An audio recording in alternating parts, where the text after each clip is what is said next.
What if a teacher could get his students to act like fascists in just 5 days? In 1967, a history teacher did just that. He wanted to show his class how easily people can be seduced by authoritarianism. The experiment, known as the third wave, worked a little too well, and what happened would become a chilling lesson in control and obedience. It's a story that mostly comes from the teacher's own memory, so some parts might be dramatized. But the core of it is a powerful look at the darkness that can hide in plain sight. The question. It all started with a question that history teacher Ron Jones couldn't quite answer.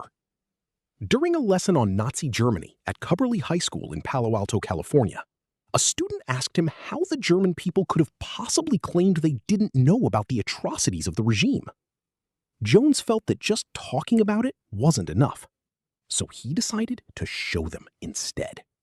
It was a choice that would quickly spiral into something he never anticipated. Day 1. Strength through discipline. On Monday morning, the experiment began. Jones walked into his classroom and became a stern, authoritarian figure. On the chalkboard, he wrote a motto: strength through discipline. He ordered his students to sit at attention with their feet flat on the floor and hands behind their backs. He drilled them on their posture. To speak, they had to stand up, say Mr. Jones, and keep their answers to 3 words or less.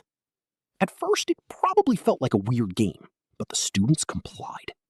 The crisp, rigid order was a huge change from their normal, relaxed classroom, and there was something oddly compelling about it. They were trading a little bit of their freedom for a sense of order and purpose. Day 2. Strength through community. When Jones came to class on Tuesday, he found his students already sitting in perfect, silent attention. He had only planned for a one-day exercise, but their obedience was so absolute that he decided to push it further. He added a new motto to the board: strength through community.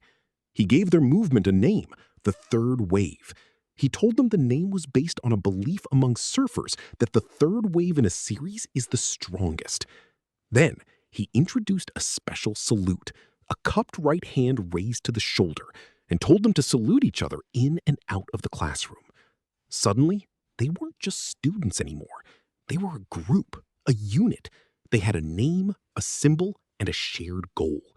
That feeling of belonging was intoxicating, and all it cost was their obedience. Day 3 and 4, strength through action. By Wednesday, the experiment had taken on a life of its own. Jones added the last motto, strength through action, and handed out membership cards.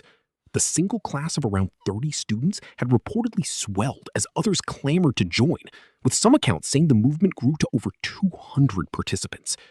Then, things got darker. According to Jones's account, he designated a few students to act as informants, reporting anyone who didn't follow the rules. A sense of paranoia started to set in. Students began reporting on their friends for small things, and the group started policing itself.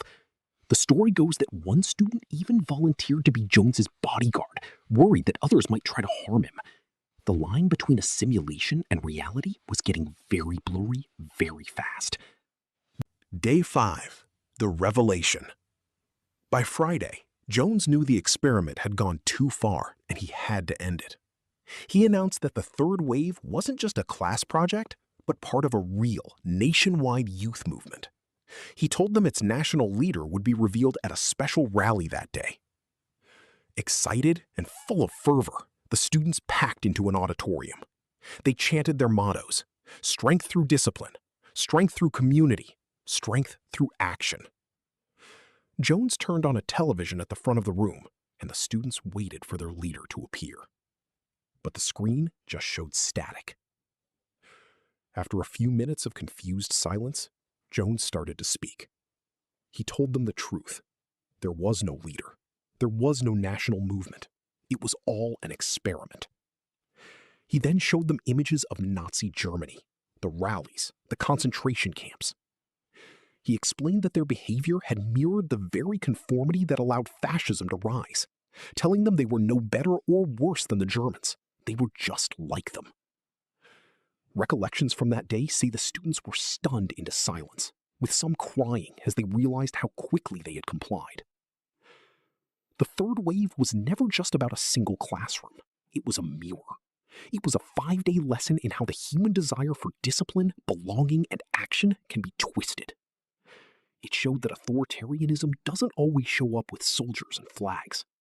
Sometimes it starts with a request for better posture, a shared salute, and the promise of being part of something special. The truly scary part of the experiment wasn't just that it worked, it's that it worked so well and so fast.